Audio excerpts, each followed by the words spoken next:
In this video, you'll learn how to mute in Zoho Meeting so you can manage your audio confidently in any online session. Whether you're joining a team catch-up, a webinar, or a client call, knowing exactly how to mute and unmute yourself helps keep things professional and prevents background noise from becoming a distraction. Let's start from the moment you join a meeting.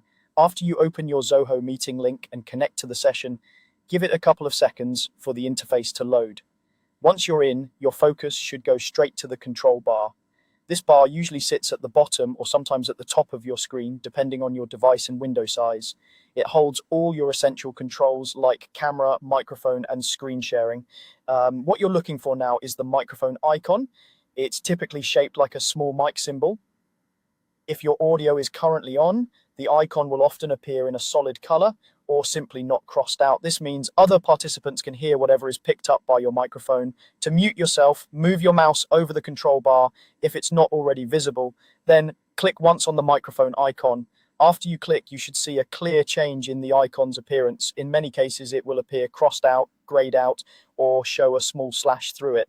That visual change is your confirmation that you are now muted and your microphone is no longer transmitting sound to the meeting. Whenever you're muted, you can still hear other people in the meeting. The mute control only affects what others hear from your side, not what you hear from them. This is useful if you need to cough, speak to someone nearby, type on a loud keyboard, or if you're in a noisy environment and just want to listen in without interrupting the conversation. If you want to speak again, all you have to do is go back to the same microphone icon on the control bar and click it one more time. The icon should return to its original active state, usually without the slash or grey color.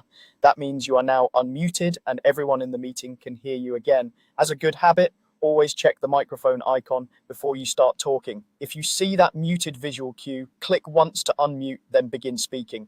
This helps you avoid that awkward moment where you're talking but no one can hear you. It's also a smart idea to mute yourself whenever you're not actively contributing to the conversation, especially in larger meetings. This keeps the audio clean and makes it easier for the presenter or host to be heard clearly. So to recap the flow in a simple way, join the Zoho meeting, look for the microphone icon on the control bar, click it once to mute yourself, and click it again whenever you're ready to unmute and speak. Once you've done this a few times, it will become second nature every time you join a meeting.